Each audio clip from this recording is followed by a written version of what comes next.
All right, everybody, welcome back to the layout. So this is going to be another layout update. So right now we're over at the dispatching desk on my new layout. And what we're looking at here is the original dispatching panel for my previous layout. And what I'm going to be doing is I'm building or having built a new panel for the manufacturers. But some of the switches I'm going to be using, switch machines rather, I'm going to be using on the manufacturers are recycled from the old layout. So I'm going to need the momentary switches for the new panel to be built. So this panel is going to be going in for rebuild. And also I'm going to be taking parts out of this one to be used in the new panel. So I'm going to repurpose a lot of stuff from the old layout for the new layout. So when you take a look at, these are the momentary switches that I used, or momentary toggles rather, that I used to power the switches. And then these are the old block control when I had DC. So this layout is not going to be DC anymore. It's going to be DCC. So I'm going to be getting rid of these cabs here. So these are the regular analog cabs. So these are going to be obsolete. And then all these switches here will probably be obsolete, or I'll probably use them somewhere else in the layout. So this is all going to be redone. I will have a model board just like this on the new layout. And pretty much that's it. So let's head over to the manufacturers and I'll show you the template for the new panel that's going to be built. We'll be right back.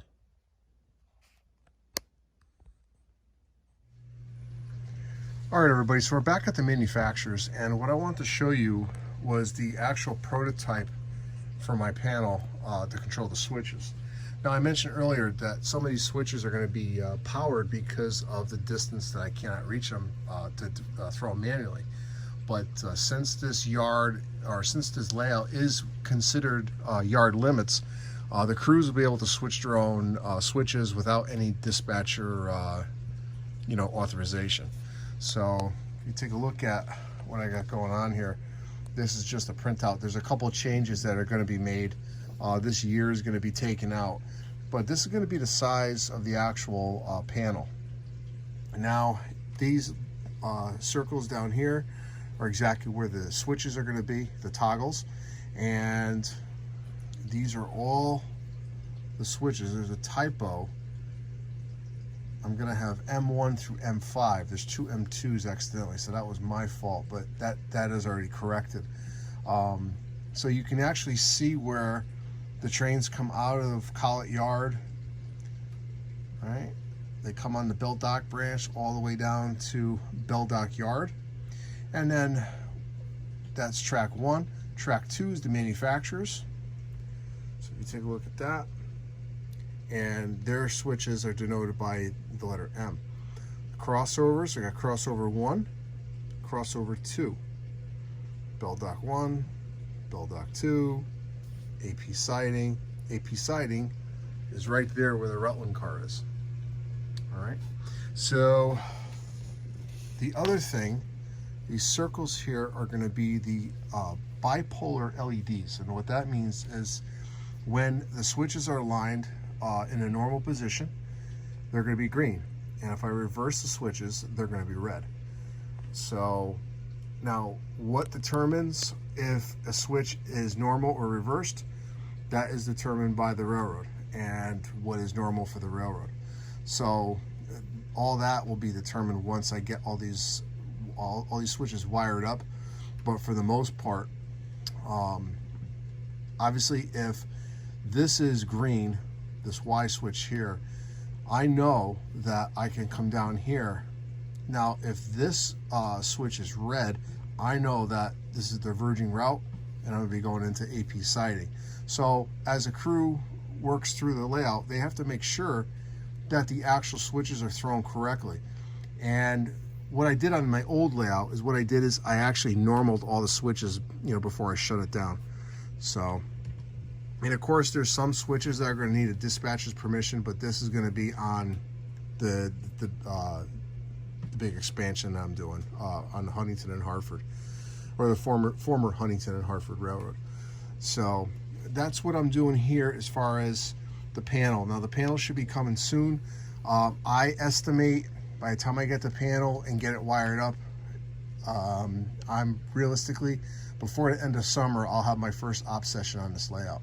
So I'll have all my fascia up, the panel working, and then I can have 2 crews, possibly 3 crews working this layout at any given point. So I'm pretty excited about that. So let's take a peek over at the expansion area. I want to talk about how I'm going to label the tracks over there. Now this is not going to be a long layout update.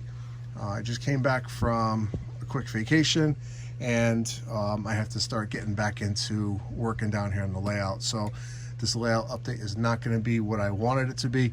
However, I'm pretty excited. I didn't expect to have the prototype panel here. So, but anyway, let's go over to the expansion, and I'm going to show you something in the staging and how I'm going to number the tracks. And also, I'm going to answer a question that one of my viewers asked about my recent video on making signs. So I'll be right back. Let's head over to the staging.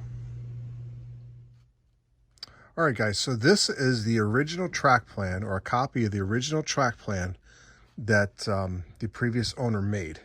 And he came up with these numbers himself, and the name of the yard was Waterbury Yard. So I'm going to keep it the same. So that will be Waterbury Yard for the first part of the hidden staging. And if you notice the way he had the numbering here, and I don't know how he did it or why he did it this way, but I'm going to keep it the same. So obviously the helix is track 17, and the diverging track coming from the helix is 19, and then you have your small yard here for Waterbury. Tracks 20 through 23, and then at the end of the yard it becomes track 24. So that's pretty much how I'm gonna work it. So let's take a look at the actual area that I'm putting these tracks back in. So if you look here, this is the test train I ran last time. So this is going to be obviously track 17. This is part of the helix. Now if you take a look at this sharp dip in the track, I'm probably going to end up moving this switch somewhere else. I have to reconfigure this area. I just don't like the transition here, so I got to do something with the transition. So if you see, track goes straight right into the staging, and here is track 19 right here. So that's track 19. Now track 19 went all the way through the lower section of the layout, and originally went through some hidden, not hidden staging, but it went into some type of switching. I'll have to look at the pictures of the layout when it was up. But I'm going to take you over to the other side just to show you how I'm going to number those tracks, because I'm going to change one number. But if we look at, we have tracks 20, where the train is sitting right now. And then we have, let's see if I can show you from here. We got track 21 is here, and so on. So those numbers will stay the same. Now, when the train comes off of track 17, I got to start learning these track numbers in my own layout. This is totally foreign to me, so I really have to start getting used to calling these tracks by the numbers. When you have track 19 coming off, let's go to the other side and I'll show you exactly what I'm going to do. All right, so now this is track 19 coming through the area here. Now, track 19 came all the way through here. This is some of the original cork that was on the layout, and it comes through there and it goes all the way down. Now, what I'm going to be doing is I'm going to be putting in a switch right over here. Something like that. And this is still going to be track 19. So having this switch, so as I mentioned earlier about normal and diverging routes, or reversing routes rather, this switch right now, it's lined to the main. So this is lined to track 19. Now, if I were to come down here and switch this, now this here is going to become track 18. Track 18 is going to come through here and is going to feed the car ferry, the car float rather. All right, so this is going to be Bay Ridge Yard. This is going to be New York. I'm sorry, this is going to be Bay Ridge, the pier. The track 19 is going to come along the side here and go across and go all the way down into hidden staging. All right, so the Bay Ridge Yard is going to be underneath the Center Peninsula. That's going to be another staging yard that I'm putting in. So I'm going to be numbering those tracks. All right, so we'll take a look at our track plan. This right here is this section here, okay? Track 19 is going to be like that.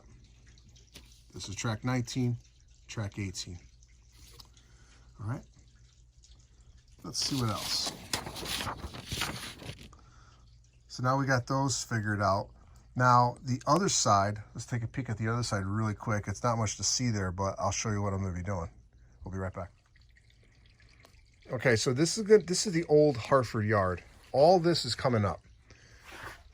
All this old cork is all coming up. It's all going to be redone.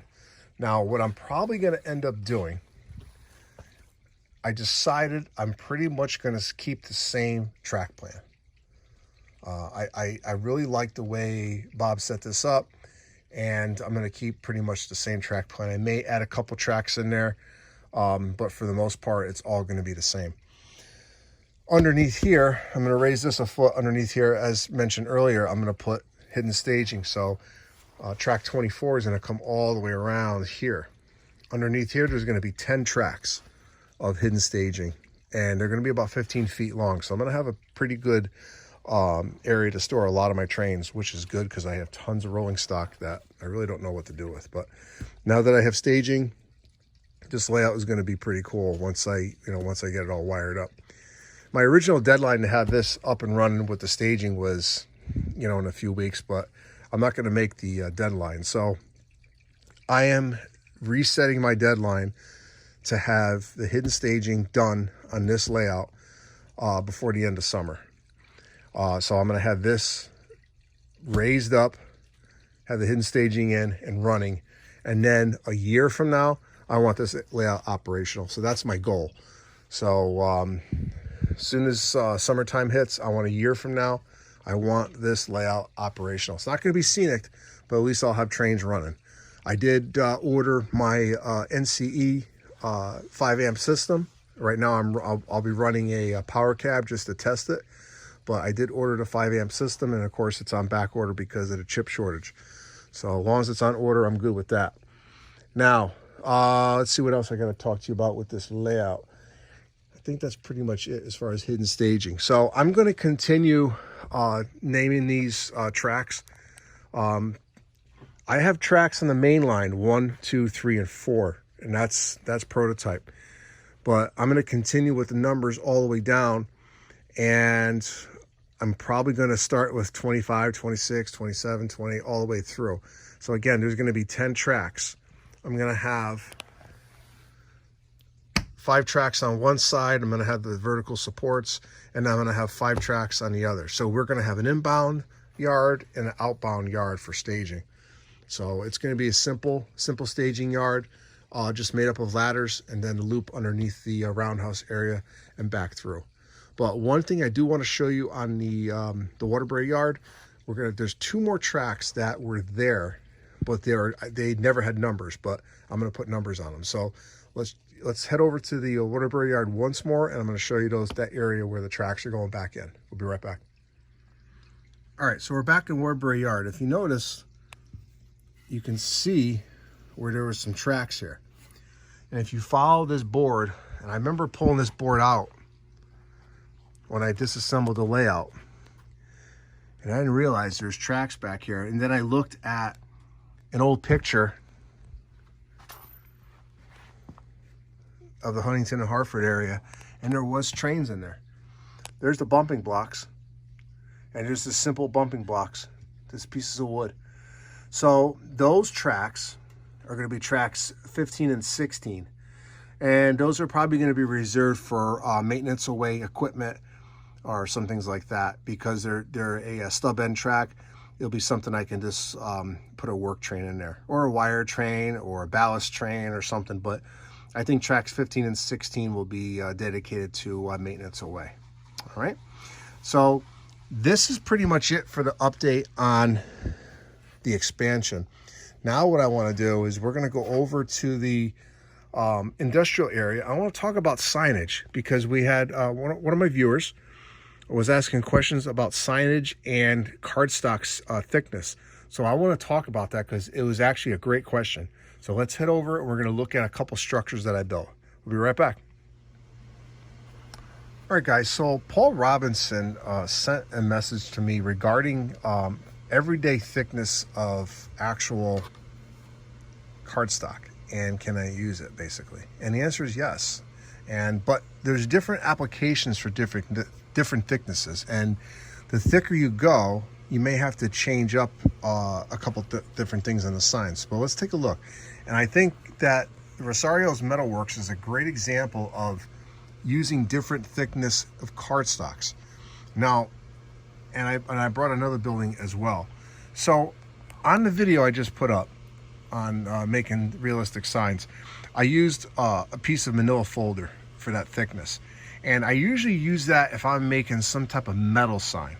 Now, making a sign and cutting it out right from paper, sometimes that's not the greatest thing because it's very flimsy, unless that's the look you're going for. But when I take a sign and I mount it on a piece of cardboard, that's gonna, or a manila folder, that's gonna be a metal sign. So if you take a look at this one right here, this little sign is mounted right on a folder. So I made it look like a metal sign. I weathered it, I inked it, and I put the gouaches on it as well. So the sign above it though, I'm using a thicker cardstock. I'm using a chipboard, and basically that chipboard, I use that for the roof cards, and you can use it for signs as well.